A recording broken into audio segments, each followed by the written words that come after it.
আমরা গত সপ্তাহে শুনছিলাম রিজিকের ব্যাপারে, যে রিজিকটা কি। রিজিক একটা আল্লাহ তাআলার বিশেষ একটা নিয়ামত। যে রিজিক আমরা আল্লাহ তাআলার যত নিয়ামত আছে সমস্ত নিয়ামতই আমাদের জন্য রিজিক, এবং আল্লাহ তাআলার যে দেওয়া রিজিক, এই রিজিকটা আমরা ব্যবহার করব, খাবো, পান করব, ব্যবহার করব, কিন্তু এটা আমরা কখনোই অপচয় করব না।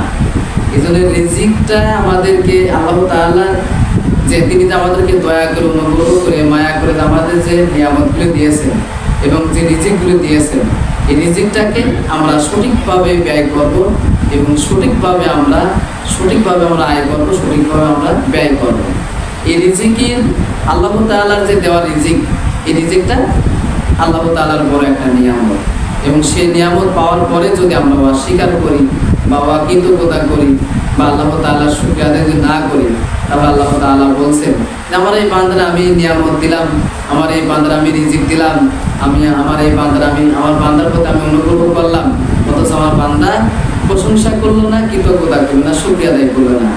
যদি আল্লাহ তাআলার নিয়ামত পাওয়ার পরে যদি সে শুকরিয়া আদায় না করে, আল্লাহ তাআলার প্রশংসা না করে, আল্লাহ তাআলা বলছেন তার ওই নিয়ামতকে আমি ছিনিয়ে নেই, তার ওই নিয়ামতকে আমি আল্লাহ তাআলা কেড়ে নেই। এই জন্য আল্লাহ তাআলার যত নিয়ামত আছে সমস্ত নিয়ামতের জন্য আল্লাহ তাআলার কাছে আমাদেরকে শুকরিয়া আদায় করতে হবে এবং তার প্রশংসা করতে হবে যে আল্লাহ তাআলা আমাদের এই রিজিক দিয়েছেন এবং এই নিয়ামত দিয়েছেন, এই অনুগ্রহ করেছেন। কারণ আল্লাহ তাআলার অনুগ্রহ ছাড়া কিন্তু আমরা একটা সেকেন্ডও চলতে পারি না। আল্লাহ তাআলার অনুগ্রহ ছাড়া কিন্তু আমরা এক পাও ফেলাতে পারবো না। এই জন্য আল্লাহ তাআলার নিয়ামত, আল্লাহ তাআলার অনুগ্রহ, আল্লাহ তাআলার দয়া সব সময় আমাদের সাথে থাকে। এই জন্য আল্লাহ তাআলার নিয়ামত, অনুগ্রহ, দয়া যদি সব সময় আমাদের সাথে থাকে, তা আমরা সব সময় আল্লাহ তাআলার শুকরিয়া আদায় করব, সবসময় আল্লাহ তাআলার প্রশংসা করব। এটা হচ্ছে আমাদের কাজ। তো আমরা গত সপ্তাহে পড়ছিলাম যে রিজিকের সর্বনিম্ন স্তর। আমরা রিজিকের অনেক পাঠ আছে, অনেক ধারা আছে, তার মধ্যে এখানে আমরা পড়ছিলাম যে রিজিকের সর্বনিম্ন স্তর হচ্ছে টাকা পয়সা। যে সর্বনিম্ন স্তর, সবচাইতে ছোট রিজিক হচ্ছে টাকা পয়সা। অথচ সবচাইতে ছোট রিজিক টাকা পয়সা, এই টাকা পয়সার পিছনে আমরা বেশি দৌড়াই, এই টাকা পয়সার পিছনে আমরা বেশি দৌড়াদৌড়ি করতেছি, বেশি পেরেশানি, বেশি চিন্তা ভাবনা, বেশি পরিকল্পনা, আমাদেরকে চিন্তা চেতনা সবই টাকা পয়সার পিছনে। অথচ আল্লাহ তাআলা রাসূল বললেন যে তোমাদের মধ্যে যত রিজিক আছে সবচাইতে ছোট রিজিক, সবচাইতে নিম্নমানের রিজিক, সর্বনিম্ন স্তর রিজিক হচ্ছে টাকা পয়সা এবং ধন সম্পদ। তো এই ধন সম্পদ আর টাকা পয়সা যদি আমাদের সবচাইতে ছোট রিজিক হয় এবং সবচাইতে নিম্নমানের রিজিক হয়, তাহলে আল্লাহ তাআলা রাসূল বললেন যে সবচাইতে রিজিক ছোট রিজিক, তার পিছনে মানুষ বেশি দৌড়াচ্ছে, তার পিছনে মানুষ বেশি সময় দিচ্ছে এই ছোট রিজিক কামাই করার জন্য, ইনকাম করার জন্য। কিন্তু আল্লাহ রাসূল কি বললেন যে সবচাইতে ছোট রিজিক, সবচাইতে নিম্নমানের স্তর, সবচাইতে ছোট রিজিক, সবচাইতে নিম্নমানের স্তর রিজিক হচ্ছে টাকা পয়সা, ধন সম্পদ। আর সবচাইতে, এখানে আমরা গত সপ্তাহে পড়ছি যে সবচাইতে সর্বোচ্চ রিজিক, সবচাইতে দামি রিজিক, সবচাইতে মূল্যবান রিজিক হচ্ছে মানুষের শরীরের সুস্থতা। সুবহানাল্লাহ। সবচাইতে দামি রিজিক, সবচাইতে পাওয়ারশীল রিজিক, সবচাইতে মূল্যবান রিজিক, যে মানুষ যে সুস্থতা, এই সুস্থতা হচ্ছে সবচাইতে দামি রিজিক, সবচাইতে মূল্যবান রিজিক হচ্ছে মানুষের শরীরের সুস্থতা। সুবহানাল্লাহ। এই জন্য আমাদের শরীর যারা সুস্থ আছে, আমরা যাদেরকে শরীর সুস্থ আছে, সেগুলো মনে করে যে সবচাইতে দামি রিজিক, সবচাইতে মূল্যবান রিজিক সে নিয়ে ঘুরে বেড়াচ্ছে, দামি রিজিক, মূল্যবান রিজিক নিয়ে সে ঘুরে বেড়াচ্ছে। সবচাইতে দামি নিয়ামত, সবচাইতে বড় অনুগ্রহ, সবচাইতে বড় দয়া হচ্ছে আল্লাহ তাআলার পক্ষ থেকে মানুষের সুস্থতা। সুবহানাল্লাহ। এই জন্য আমরা সুস্থতা সবচেয়ে দামি রিজিক, সুস্থতা সবচাইতে মূল্যবান রিজিক হচ্ছে সুস্থতা। তো যারা আমরা সুস্থ আছি আলহামদুলিল্লাহ, যারা অসুস্থ আছে তারাই বোঝে যে সুস্থতার মূল্য কত, সুস্থতার দাম কত।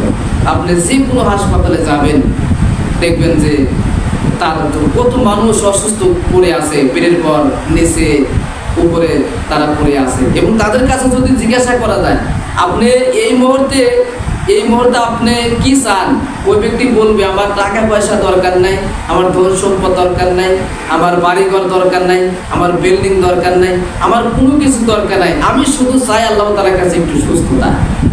তাহলে বোঝেন যে সুস্থতা কত দামি একটা সম্পদ। তারপরে রাসূল পাক সাল্লাল্লাহু আলাইহি ওয়াসাল্লাম কি বলছেন, যদি আপনার ঘরে যদি পুণ্যবান একজন স্ত্রী থাকে, নামাজি স্ত্রী থাকে এবং পরহেজগার স্ত্রী থাকে, তাকওয়াবান স্ত্রী থাকে, তাহলে আপনি বুঝে নেবেন সর্বোত্তম রিজিক আমার কাছে আছে, সবচাইতে সর্বোত্তম রিজিক আমার কাছে আছে। আর সর্বোত্তম রিজিক হচ্ছে আরো রিজিক হচ্ছে নেককার সন্তান। রাসূল পাক সাল্লাল্লাহু আলাইহি ওয়াসাল্লাম এই নেককার সন্তানের ব্যাপারে উনি ওয়াজ করতেছিলেন, উনি বয়ান দিতেছিলেন।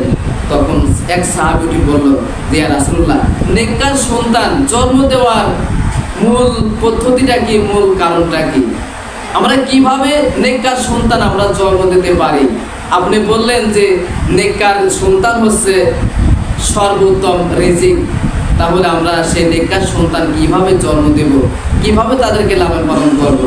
রাসূল পাক সাল্লাল্লাহু আলাইহি ওয়াসাল্লাম বললেন যে নেককার সন্তান যদি তোমরা জন্ম দিতে চাও, তাহলে তোমাদেরকে প্রথম শর্ত হচ্ছে হালাল খাদ্য খেতে হবে, হালাল ইনকাম করতে হবে, হালাল রুজি করতে হবে এবং হারাম পথে তোমাদেরকে পা বাড়ানো যাবে না। হালাল খাদ্যর মাধ্যমে তোমরা নেককার সন্তান জন্ম দিতে পারবা। সুবহানাল্লাহ। তাহলে বোঝা গেল আমাদের হালাল খাদ্য, এই হালাল খাদ্য আমাদেরকে আগে শরীরের ভিতরে ঢোকাতে হবে। আল জাসাদু কুজিয়া বিল হারাম, এখানে বলা হয়েছে যে আল জাসাদু কুজিয়া বিল হারাম, হারামের তৈরি শরীর কখনো জান্নাতে প্রবেশ করবে না। যেই শরীর হারাম দিয়ে তৈরি করা, যেই শরীর হারাম খাদ্য দিয়ে তৈরি করা, যেই শরীর হারাম খাদ্য দিয়ে তৈরি করা, যেই শরীর হারাম টাকা দিয়ে তৈরি করা, যেই শরীর হারাম রোজগার দিয়ে তৈরি করা, এই শরীর কখনো জান্নাতে প্রবেশ করবে না। এরা কখনোই জান্নাতে প্রবেশ করবে না। আল্লাহ তাআলার কাছে আমাদেরকে, এই জন্য আমরা নেককার সন্তান যদি আমরা জন্ম দিতে চাই, আমাদের সংসারে আমাদের ঔরসে যদি নেককার সন্তান যদি আমরা আনতে চাই, তাহলে আমাদের প্রথম শর্ত হচ্ছে হালাল খাদ্য, হালাল ইনকাম, হালাল রোজগার, এটা আমাদেরকে করতে হবে। যদি এটা আমরা না করতে, হালাল খাদ্য যদি আমি না খাইতে পারি, হারাম খাদ্য খাওয়া যদি আমি সন্তানাদি জন্ম দেই, তাহলে আমাদের কিন্তু ওই সন্তানাদি কথা শুনবে না, ওরা কমন মানবে না, ওরা নামাজের পথে আসবে না। যদি আমরা নেককার সন্তান আমরা জন্ম দেই বা নেককার সন্তান আমাদের সংসারে আনতে চাই, তাহলে আমাদেরকে হালাল খাদ্য খাইতে হবে, হালাল ইনকাম করতে হবে, হালাল রুজি রোজগার করতে হবে। তাহলে আমাদেরকে নেককার সন্তান আল্লাহ তাআলা আমাদেরকে সংসারে দান করবেন।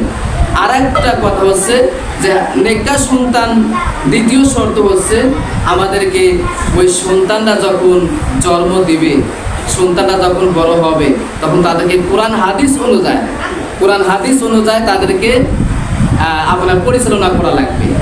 আপনার যে সন্তান জন্ম নেবে, ছেলে হোক আর মেয়ে হোক, আল্লাহ তাআলা আমাদের সংসারে যে ছেলে মেয়ে দান করে, এটা যখন আল্লাহ তাআলা দিবেন, তখন তাদেরকে কোরআন হাদিস অনুযায়ী পরিচালনা করতে হবে। তাদেরকে কোরআন হাদিস অনুযায়ী তাদেরকে পরিচালনা করতে হবে, তাদেরকে বুঝ দিতে হবে, তাদেরকে নামাজি বানাতে হবে, নামাজের জন্য তাগিদ দিতে হবে, নামাজের জন্য পরামর্শ দিতে হবে। এটা হচ্ছে আপনার নেককার সন্তান। আমাদেরকে এই সর্বোত্তম যে রিজিক, আমাদের পূর্ণবান স্ত্রী এবং পরিশুদ্ধ নেককার সন্তান, এটা আমাদের কিন্তু মাথায় রাখতে হবে। তারপরে রাসূল পাক সাল্লাল্লাহু আলাইহি ওয়াসাল্লাম বলছেন যে রিজিক একটা গভীর বিষয়। এটা আমরা গত সপ্তাহে পড়ছি যে রিজিক হচ্ছে একটা গভীর একটা বিষয় এবং চিন্তার বিষয়। আমরা রিজিকের ব্যাপারে সচেতন হব যে রিজিকটা আমাদেরকে অবশ্যই রিজিক নিয়ে চিন্তা ভাবনা করতে হবে। আপনার রিজিক এমনি তো আসবে না। আল্লাহ তাআলা বলছেন যে আমি যদি তোমরা রিজিক নিয়ে এত পেরেশানি হও। সূরা মুলকের আমরা 21 নম্বর আয়াতে বলা হয়েছে, আমার বান্দারা রিজিক নিয়ে এত টেনশন করে, এত পেরেশানি হয়, এত চিন্তিত হয় এবং এত পরিকল্পনা করে রিজিকের ব্যাপারে। কিন্তু আল্লাহ তাআলা বলছেন যে সূরা মুলকের মধ্যে বলছেন, আম্মান হাযাল্লাযী ইয়ারযুকুকুম ইন আমসাকা রিজকা বাল্লাজু ফি উতুবিন নুফুর, যে বান্দা আমি যদি তোমার রিজিক বন্ধ করে দেই, তোমার রিজিক কে দিবে? আল্লাহ তাআলা যদি আমাদের রিজিক বন্ধ করে দেন, আমাদের কে রিজিক দিবে? আল্লাহ তাআলা বলতেছেন রিজিক যদি বন্ধ করে দেন তবে তোমাদের কি আছে তোমাদেরকে রিজিক দিবে? আল্লাহ তাআলা যদি আমাদের রিজিক বন্ধ করে দেন কেউ আমাদের রিজিক দিতে পারবে না। তাহলে আমার রিজিক নিয়ে এত টেনশন করার কোনো দরকার নাই, কোনো প্রয়োজন নাই। অন্য এক আয়াতে আল্লাহ তাআলা বলছেন যে ওয়া মা মিন দাব্বাতিন ফিল আরদি ইল্লা আলাল্লাহি রিজকুহা, এই পৃথিবীর ভিতরে যত প্রাণী আছে সমস্ত প্রাণীর রিজিকের দায়িত্ব আমি আল্লাহ তাআলা নিয়েছি। সুবহানাল্লাহ।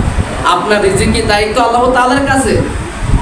আমরা এখানে যত পশু পাখি আছে, মানুষ সহকারে যত মাখলুকাত আছে, সমস্ত মাখলুকাত, সমস্ত পশু পাখি, মানুষ সহকারে যা কিছু আছে সব কিছু, সমস্ত প্রাণীর এই রিজিকের ব্যবস্থা দায়িত্ব আল্লাহ তাআলা নিয়েছে।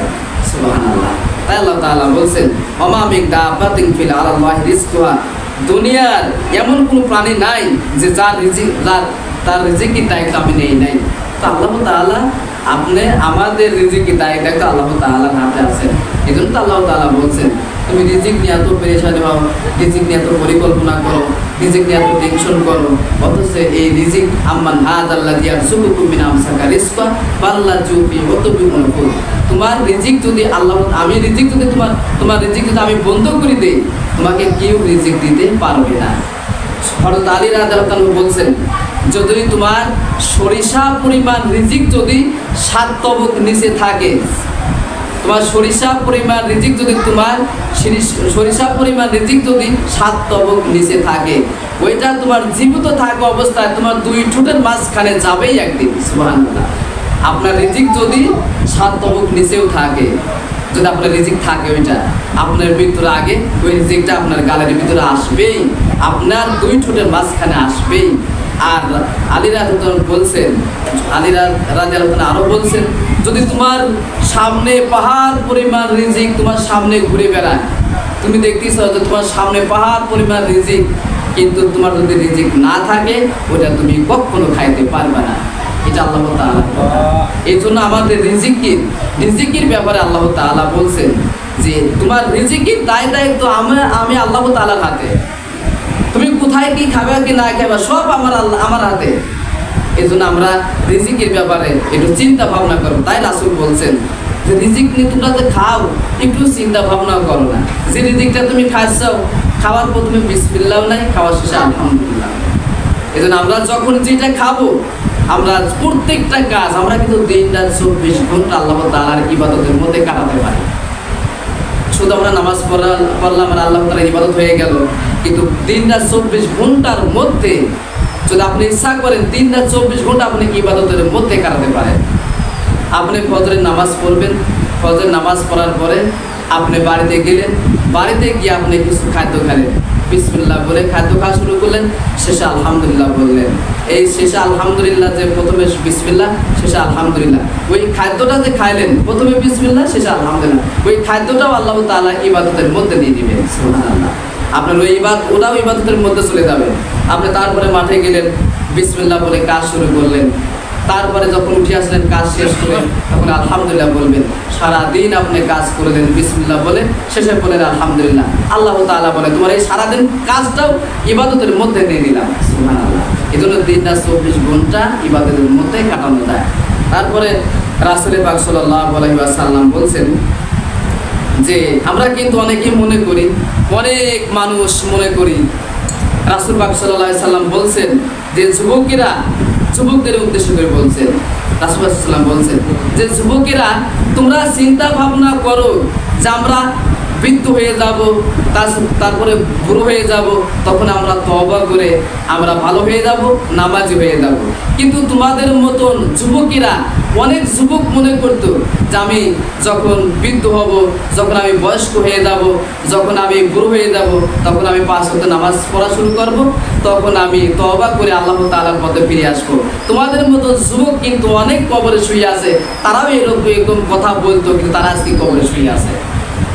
এই জন্য এটা কিন্তু আমাদের চিন্তার বিষয়। আমরা কখনো কোনো গুনাহ ফেলে রাখবো না। আমাদের দ্বারা যদি কোনো অন্যায় হয়ে যায়, কোনো গুনাহ হয়ে যায়, কোনো পাপ হয়ে যায়, এটা আমরা সঙ্গে সঙ্গে আমরা তওবা করে আল্লাহ তাআলার রাস্তায় ফিরে আসবো। আল্লাহ তাআলার কাছে তওবা করে আমি ক্ষমা চেয়ে নেব। যদি আমি নিজে যে গুনাহ করবো সেইটা আল্লাহ তাআলার কাছে আমি ক্ষমা চাবো। আর যদি আমি কোনো মানুষের কাছে অন্যায় করি, এইটা কিন্তু আপনি তওবা করলে ক্ষমা হবে না, এটা তার কাছেই আপনাকে ক্ষমা চাইতে হবে। আমি একজনের একটা জিনিস আমি চুরি করে খায় ফেলা দিলাম, এটা তার কাছেই মাপ চাইতে হবে এবং তার কাছেই ক্ষমা চাইতে হবে। আল্লাহ তাআলার কাছে আপনি যদি ক্ষমা চান, যদি তাহাজ্জুদ নামাজ পড়ে যদি আপনি ক্ষমা চান, যে আল্লাহ তাআলার কাছে সিজদায় পড়ে থাকেন যে আল্লাহ আমি একটা মুরগি চুরি করে খাইছি, একটা হাঁস চুরি করে খাইছি, এক টুকরা গরুর গোশত চুরি করে খাইছি, একটা পেঁয়াজ চুরি করে খাইছি, একটা ডাল চুরি করে খাইছি, এক কেজি চাউল চুরি করে খাইছি, এটা একমাত্র আল্লাহ তাআলা বলছেন এইটার মাফ করার এখতিয়ার যারটা খেয়েছো তার কাছে ক্ষমা চাইতে হবে, তার কাছে মাপ চাইতে হবে। এটা আমার কাছে ক্ষমা চাই কোনো লাভ নাই।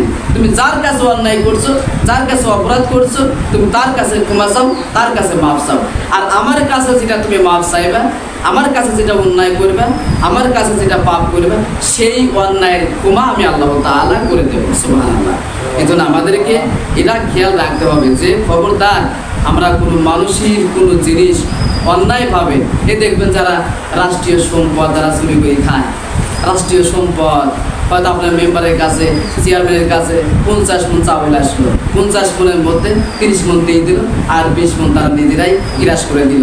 এখানে রাসূল পাক সাল্লাল্লাহু আলাইহি সাল্লাম বলছেন, রাষ্ট্রীয় সম্পদ যদি কোনো ব্যক্তি চুরি করে খায়, রাষ্ট্রে যদি 20 কোটি মানুষ থাকে, এই 20 কোটি মানুষের কাছে ক্ষমা চাইতে হবে, তাহলে সে ক্ষমা পাবে, তাছাড়া সে ক্ষমা পাবে না।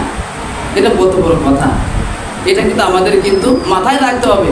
আমি না খায়া থাকবো, আল্লাহ শুকরিয়া আদায় করবো, তাও আমি সরকারি মাল অন্যায়ভাবে গ্রাস করব না। আমি তাও রাষ্ট্রীয় সম্পদ আমি অন্যায়ভাবে গ্রাস করব না, কারণ রাষ্ট্রীয় সম্পদ, রাষ্ট্রীয় মাল, রাষ্ট্রীয় জিনিসপত্র কেউ মেরে খায়া এ পর্যন্ত পৃথিবীতে কেউ টিকতে পারে নাই, সে তারপরে কি করা লাগছে, সব কিছু ফেলে রেখে তাকে চলে যাওয়া লাগছে। এই জন্য আমাদেরকে এই রাষ্ট্রীয় সম্পদ, রাষ্ট্রীয় যে সম্পদ, রাষ্ট্রীয় টাকা পয়সা সরকারি পক্ষ থেকে মেম্বার কাছে, চেয়ারম্যানের কাছে, এমপির কাছে, মন্ত্রীর কাছে যেসব জিনিসপাতিগুলি আছে, এইটা মানুষের মাঝে পৌঁছে দেওয়ার জন্য এরা তাদের দায়িত্ব। যে আমাদের প্রত্যেকটা মানুষ যদি যে সরকারের থেকে সরকার থেকে যত জিনিসগুলি আসে, যদি আমরা সঠিকভাবে জনগণের মাঝে পৌঁছায় দিতে পারতাম, তাহলে আর জনগণ কোনো গরিব থাকতো না, কোনো দারিদ্রতা থাকতো না, সকলেই দারিদ্রতা থেকে মুক্তি পেয়ে সকলেই ধনী হয়ে যেত।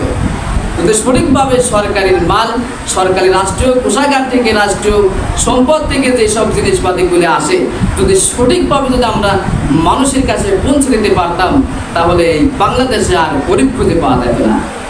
কিন্তু তাহলে বোঝা গেল কত পরিমাণ আছে। রাসূল পাক সাল্লাল্লাহু আলাইহি সাল্লাম বলছেন যে ওমরের যুগে ওমর রাদিয়াল্লাহু আনহু বলছেন যে রাষ্ট্রীয় কোষাগার থেকে যদি কেউ এক টুকরা সুতাও যদি মেরে খায়, কিয়ামতের মাঠে আল্লাহ তাআলার কাছে জবাবদিহি করতে হবে। এবং যেই রাষ্ট্রের মানুষ যদি রাষ্ট্রীয় কোষাগার থেকে, রাষ্ট্রীয় সম্পদ থেকে এক টুকরা যদি সুতাও যদি কোনো ব্যক্তি মেরে খায়, ওই রাষ্ট্রীয় যত মানুষ থাকবে, 20 কোটি থাকুক আর 25 কোটি থাকুক, ওই 25 কোটি মানুষের কাছে কিয়ামতের মাঠে জবাবদিহি করা লাগবে, হিসাব দেওয়া লাগবে। এক টুকরা সুতা হিসাব করতে হবে, এক টুকরা সুতা যদি কেউ মেরে খায়, 20 কোটি মানুষের কাছে কিয়ামতের মাঠে জবাবদিহি করা লাগবে। কেউ জায়গায় কেউ ছাড়বে, কেউ ছাড়বে না।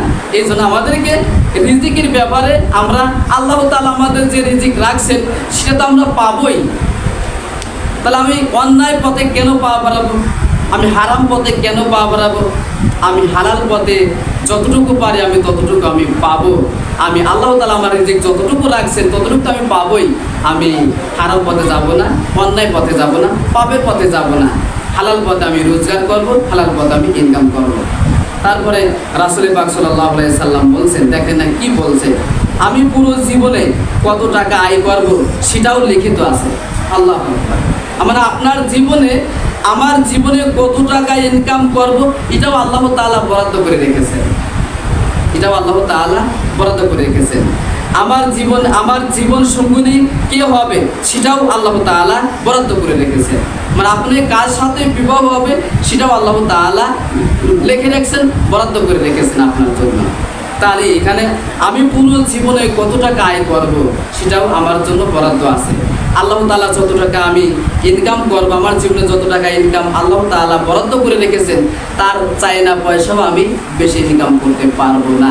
এবং তার কম ইনকাম করার সত্ত্বেও যখন তার কমও যদি আমার ইনকাম হয়, তার আগে আমার কোনো মৃত্যু হবে না। তাহলে আমার জীবনে যদি 100 কোটি টাকা ইনকাম থাকে, আল্লাহ তাআলা আমার জীবনে 100 কোটি টাকা যদি আমার বরাদ্দ করা থাকে, আমার জীবনে 100 কোটি টাকা আমি ইনকাম করবই, তারপর আমার মৃত্যু হবে। 100 কোটি টাকার 1 টাকা কম থাকতে আমার মৃত্যু হবে না। এসব কথা কি মাথায় ঢোকে না? এসব কিন্তু চিন্তার বিষয় না? কেন আমরা অন্যায় পথে পা বাড়াবো? তারপরে কি বলেছেন যে জীবন সঙ্গী কি হবে সেটাও আল্লাহ তাআলা লিখিত করে দিয়েছেন। তারপর কবে কোথায় মারা যাব সেটাও আল্লাহ তাআলা লিখে দিয়েছেন। আমি কোথায় কবে মারা যাব সেটাও আল্লাহ তাআলা বরাদ্দ করে রেখেছেন। তো ওইখানে গেলে তোমাকে মৃত্যু হবে। দেখবেন অনেকেই আপনার বাড়ি থেকে ভালো মানুষ যাচ্ছে বা একটা দুর্ঘটনায় মারা যাচ্ছে, মানুষ বলে যে যদি না যাইতো তাহলে মারা যাইতো, কিন্তু আল্লাহ তাআলা বলছেন বান্দা তোমার যেখানে মৃত্যু হবে সেখানে তোমাকে হেঁটে যা মৃত্যু দিতে হবে। তোমাকে যেখানে মৃত্যু হবে তোমাকে দৌড়ে গিয়ে তোমাকে মৃত্যু বরণ করতে হবে। আপনি দেখেন অনেক মানুষ বাংলাদেশে বসবাস করে, তার এমন একটা রোগ হয়েছে লন্ডনে যাওয়া লাগতেছে, কিন্তু তার লাশ ফিরে আসতেছে। জীবনেও কিন্তু সে লন্ডনে যায় নাই, কিন্তু তার সেই রুগীটা লন্ডনে নিয়ে গেছে, লন্ডন থেকে তিনি মৃত্যুবরণ করে বাড়িতে লাশ হয়ে ফিরে আসলো। তার মানে তার মৃত্যু আছে ওই লন্ডনে, বাংলাদেশে বাড়ি, তার মৃত্যু আছে লন্ডনে। ওইখানেই তাকে যেতে হবে, যেভাবেই হোক, যে পদ্ধতিতে হোক, যে কৌশলে হোক, তার ওই লন্ডনে যাওয়াই লাগবে ওই মৃত্যুবরণ করার জন্য। তাহলে আপনার যেখানে মৃত্যু আছে সেখানে আপনাকে যেভাবে হোক যাইতেই হবে, সেখানে আপনার গিয়ে মৃত্যু হবে। তাহলে আপনার এই জীবনের মূল্যটা হলো কি, এই জীবনের দামটা হলো কি? যেখানে যেখানে মৃত্যু আছে সেখানে আপনাকে হেঁটে যেতে হবে, সেখানে আপনাকে দৌড়ায় যেতে হবে মৃত্যুবরণ করার জন্য। তাহলে আল্লাহ তাআলা সেই জন্য বলছেন যে আমার বান্দাদের কোথায় কার মৃত্যু হবে সেটাও আমি আল্লাহ তাআলা লিখে দিয়েছি। সুবহানাল্লাহ। এই জন্য আমাদেরকে প্রত্যেক প্রাণীরই মৃত্যুর স্বাদ গ্রহণ করতে হবে। তার কার কোথায় মৃত্যু হবে সেটাও আল্লাহ তাআলা লিখে দিয়েছেন। তারপরে বলছেন কতটা খাবার সে পানীয় গ্রহণ করবে তাও লিখে এবং নির্দিষ্ট করে দেওয়া হয়েছে। মানে আল্লাহ তাআলা বলতেছেন তোমার জীবনে কতটা খাবার খাইবা এটাও আমি লিখে দিয়েছি, কত লিটার পানি খাইবা, কত মন পানি খাইবা, কত টন পানি খাইবা এটাও আমি লিখে দিয়েছি। সুবহানাল্লাহ। তাহলে আল্লাহ তাআলা আপনার কি করলেন, আপনার জীবনে যদি 20 মণ চাউল লেখা থাকে আপনি 20 মণ চাউলই খাইতে পারবেন। আপনার জীবনে যদি 50 টন যদি পানি লেখা থাকে আপনি 50 টন পানি খাওয়ার পরে তারপরে মৃত্যু হবে, তার আগে মৃত্যু হবে না। তার মানে আল্লাহ তাআলা আপনার যতটা রিজিক বরাদ্দ করে রেখেছেন আপনি ততটা পাবেন, আপনি ততটাই পাবেন, এর কমও পাবেন না, এর বেশিও পাবেন না। যদি আপনার জীবনে যদি আপনার 80 বছরের জীবন হয়, যদি 80 বছরের জীবন হয়, আপনার যদি 50 মণ চাউল আপনার যদি ভাগ্য লেখা থাকে, আপনার রিজিকে লেখা থাকে 50 মণ চাউল একটা কম থাকতে আপনাকে মৃত্যু হবে না। তাহলে আমি যদি 50 মণ চাউল একটা কম থাকতে যদি আমার মৃত্যু না হয়, তাহলে আমার এই 50 মণ চাউল কামাই করার জন্য কেন আমি অন্যায় পথে পা বাড়াবো? আমি তো হালাল পথে এটা ইনকাম করে পারবো। আল্লাহ তাআলা বলছেন যে তোমার 50 মণ চাল আমি বরাদ্দ করে রেখেছি, একটা চাউল কম থাকে তোমার মৃত্যু হবে না। তুমি কেন অন্যায় পথে গেলা? তুমি কেন হারাম পথে গেলা? কেন হারাম পথে ইনকাম করতে গেলা? কেন তুমি চুরি করতে গেলা? কেন তুমি ডাকাতি করতে গেলা? কেন তুমি সাদাবাজি করতে গেলা? কেন তুমি টেন্ডারবাজি করতে গেলা? কেন তুমি জোলা খাইতে গেলা? কেন তুমি রাস্তা খাইতে গেলা? কেন তুমি ব্রিজ খাইতে গেলা? কেন তুমি কালপার খাইতে গেলা? এটা তো খাওয়ার কোনো প্রয়োজন ছিল না, কেন তুমি খাইতে গেলা? তোমার তো 50 মণ আমি চাউল রেখে রেখেছি, তার একটাও বেশি খাইতে পারবে না। যদি হারাম পথে না যাও এই 50 মণ চাউল একটা কম থাকতে তোমার মৃত্যু হবে না। আল্লাহু আকবার, আল্লাহু আকবার, কি সুন্দর আল্লাহ তাআলা বলছেন। আল্লাহু আকবার, একটা চাউল কম থাকতে আপনার মৃত্যু হবে না। আপনার জীবনে যদি 20 টন চাউল, যদি 20 টন যদি আপনার পানির দাম আপনার কপালে থাকে, আপনার রিজিক থাকে, 100টা কম থাকতে আপনার মৃত্যু হবে না। তাই আল্লাহ তাআলা বলছেন অনেক, এই যে এখানে একটা কথা বলি না, যে যখনই কোনো মানুষই দেখবেন মৃত্যুর আগে রিজিক বন্ধ হয়ে যায়, এরকম আছে না? 1 মাস খায় না কিছুই বা 1.5 মাস কিছুই খায় না, এই ব্যাপারে একটা হাদিস আছে। রাসূল পাক সাল্লাল্লাহু আলাইহি ওয়াসাল্লাম বলছেন যে বান্দা তোমার যে রিজিকটা আছে এটা তো তুমি খাবেই, এটা তো তুমি প্রাপ্ত, এই রিজিকটা তুমি অল্প অল্প করে খাবে, যাতে তোমার মৃত্যুর শেষ পর্যন্ত তুমি খাইতে পারো, তুমি মৃত্যুর শেষ পর্যন্ত তুমি খাইতে পারো। তুমি এক সময় একবারে 2 কেজি চাউলের ভাত খাই আমরা দিলা, একবারে দাওয়াত খাইতে গেলা তুমি 2 কেজি চাউলের ভাত খাইলা, 1 কেজি গোস্ত একাই খাই দেন, 1 পিড়ি দই একাই খাই ফেলা দেন, ওইরকম খাইবে না। তুমি স্বাভাবিকভাবে খেয়ে যাও যাতে তোমার রিজিকটা মৃত্যু পর্যন্ত পৌঁছে দেয়। কারণ তোমার 80 বছর আমি বয়স দিয়েছি, তুমি বেশি খাওয়ার কারণে তোমার চাউল হলে 10 মণ আমি বরাদ্দ করে রেখেছি, তোমার বয়স দিয়েছি 80 বছর, ওই 10 মণ চাউল তোমার 80 বছর পর্যন্ত অল্প অল্প খায় তুমি কাটাও। সুবহানাল্লাহ। এই জন্য এখানে রাসূল পাক সাল্লাল্লাহু আলাইহি ওয়াসাল্লাম বলছেন যে বেশি খাদ্য খাওয়ার দরকার নাই, তোমার শরীরের কন্ট্রাকশন ঠিক রাখার জন্য, শরীর সুস্থ রাখার জন্য স্বাভাবিকভাবে করতে করতে খাও আর আল্লাহ তাআলার শুকর আদায় করো। এজন্য আমাদেরকে সবসময় এই কাজগুলি করতে হবে যে আমাদের রিজিকটা আল্লাহ তাআলা বরাদ্দ করে রেখেছেন, আমরা এক সময় বেশি খাবো, এক সময় কম খাবো। এক জায়গায় পালাম যে নারে দাওয়াত তার প্রত্যেক দিন তো পাওয়া যায় না, আজকে একটু বেশি করে বসালে। দাওয়াত খাওয়ার একটা দোয়া আছে, আল্লাহুম্মা জাআলনা তুআমান ওয়াসকিমান সাকানি। দাওয়াত খাওয়ার যে দোয়াটা আছে রাসূল পাক সাল্লাল্লাহু আলাইহি ওয়াসাল্লাম বলছেন যে তোমরা যখন দাওয়াত খাইতে যাবে তখন তোমরা এই দোয়াটা পড়ে দাওয়াত খাইবা। তোমরা যখন দাওয়াত খাইবা, দাওয়াত খাওয়ার এই দোয়াটা পড়বে যে আল্লাহুম্মা তুআমান তুআমান ওয়াসকিমান সাকানি। এর অর্থ হচ্ছে যে ইয়া রাব্বুল আলামিন, আমি যে এই বাড়িতে দাওয়াতটা খাইলাম, আমি এক পোয়া চাউল খাই আর 1 শরেক চাউল খাই আর হাফ কেজি চাউল খাই, আমি যতটুকুই খাইছি এই ব্যক্তির বাড়ি দাওয়াত খেলাম, এই 1 পোয়া চাউল তো তার সংসারে ঘাটতি হয়ে গেল। এই দোয়ার অর্থ তুমি ইয়া রাব্বুল আলামিন, আমি যতটুকু খাদ্য খেয়েছি এটা সংসারে ঘাটতি হয়ে গেল, এই ঘাটতিটা তুমি পূরণ করে দাও। সুবহানাল্লাহ। এটা হচ্ছে আল্লাহুম্মা দাইমান আর আমানি আসকিমান সাকানি। আল্লাহ, আমি যতটুকু এখানে দাওয়াত খেলাম এ তো ঘাটতি হয়ে গেল, এটা তুমি পূরণ করে দাও, এবং আমি যতটুকু খাইছি এর বিনিময়ে তুমি তার সওয়াব দাও। সুবহানাল্লাহ। এর সদকা হিসাবে সওয়াব দাও। এজন্য আমাদের খাদ্য খালি খাইলে হবে না, খাদ্য খাওয়ার বিভিন্ন নিয়মকানুন আছে। আমরা রাসূল পাক সাল্লাল্লাহু আলাইহি ওয়াসাল্লাম উনি 2 হাঁটু পেটের সাথে লাগায় খাইতেন, আর এখন যদি আপনি 2 হাঁটু পেটের সাথে লাগায় খান মানুষগুলো অভদ্র, মানুষ বলবে তো অভদ্র, কিন্তু অভদ্র তো না, এটা রাসূলের সুন্নাত। যদি 2 ঠ্যাং যদি আপনার 2 থ্রোতে পেটে লেগে থাকে তাহলে আপনার পেটটা পরিপূর্ণভাবে ভরবে না, পেটটা ভরবে না, পেট কিছু অংশ খালি থাকবে। তাই রাসূল পাক সাল্লাল্লাহু আলাইহি ওয়াসাল্লাম বলছেন তোমার পেটটাকে 3 ভাগে ভাগ করো, 1 ভাগ তুমি খালি রাখো, আর 1 ভাগ তুমি খাদ্য দিয়ে পরিপূর্ণ করো, আর 1 ভাগ তুমি পানি দিয়ে পরিপূর্ণ করো। আর 1 ভাগ যে খালি রাখলে এই খালি রাখার কারণটা হচ্ছে তোমার ভিতরে খাদ্য খাওয়ার কারণে যে রোগ ব্যাধি হবে, এই খালি থাকার কারণে আল্লাহ তাআলা রোগ ব্যাধি দূর করে দিবেন। এটা আমরা খাওয়ার পরে যে আমরা বাইরে যে ভাতগুলি খাই, খাওয়ার পরে আমরা হাত ধুই, কিন্তু খাওয়ার পরে যে যে বাকি অংশ জল থাকুক আর যেটুকুই থাকুক ওইটা আপনি চাইটি খাবেন, ওইটা আপনি চুমুক দিয়ে চাইটি খাবলা দিবেন, কারণ ওইটা হচ্ছে আপনি যে খাদ্য খেলেন ওই খাদ্য হজম করার শক্তি হচ্ছে শেষ অংশ থাকে। এই খাদ্যর মধ্যে কিন্তু আমরা গ্যাসের ওষুধ পাওয়া গেলেন, কিন্তু আমরা ওইটা তা করি না। এই জন্য আমাদেরকে খাদ্যর ব্যাপারে খুব সচেতন হতে হবে। তার এখানে কি বলছেন যে আমি কতটা খাবার খাবো এবং কতটুকু পানি খাবো এটা আল্লাহ তাআলা আমার জীবনে বরাদ্দ করে রেখেছেন। তাহলে আল্লাহ তাআলা যদি আমার বরাদ্দ করে রেখে থাকেন তাহলে আমি অন্যায় পথে যাব না, আমি খারাপ পথে যাব না, আমি হারাম পথে ইনকাম করব না, আমি অন্যায় পথে ইনকাম করব না, আমি চুরি করব না, ডাকাতি করব না, চাঁদাবাজি করব না, টেন্ডারবাজি করব না, কিচ্ছু করব না। কারণ আমার যদি 20 মণ চাউল লেখা থাকেই আমি এটা পাবোই পাবো, এটা আল্লাহ আমার দিবেই দিবে, আমার কোনো এটা আল্লাহ তাআলা দিবেন। কিন্তু আল্লাহ তাআলা বলছেন ওমা মিন দাব্বাতিন ফিল আরদি ইল্লা আলাল্লাহি রিজকুহা, তোমার রিজিকের দায়িত্ব আল্লাহ তাআলার হাতে রয়েছে।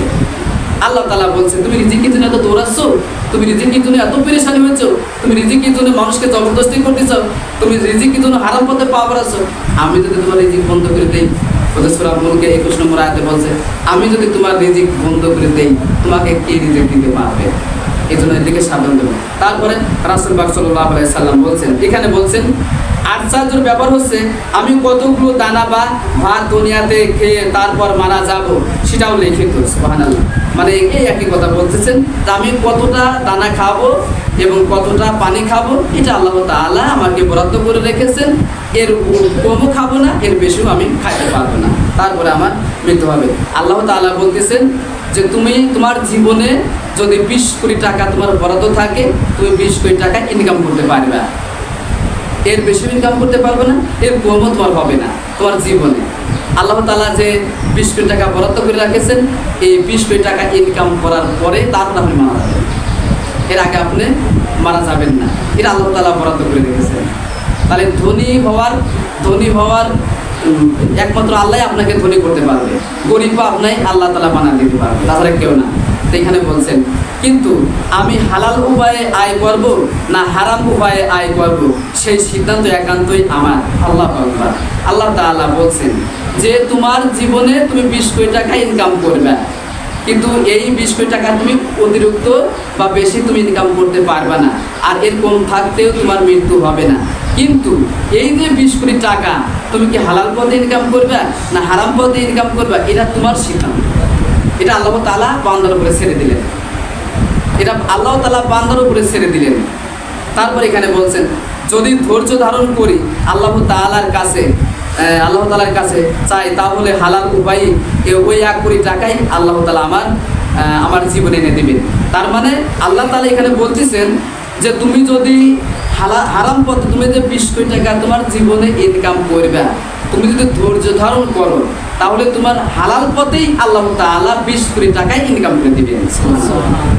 আর যদি হারাম পথেই যাও তাও 20 কোটির উপরে তুমি যাইতে পারবে না।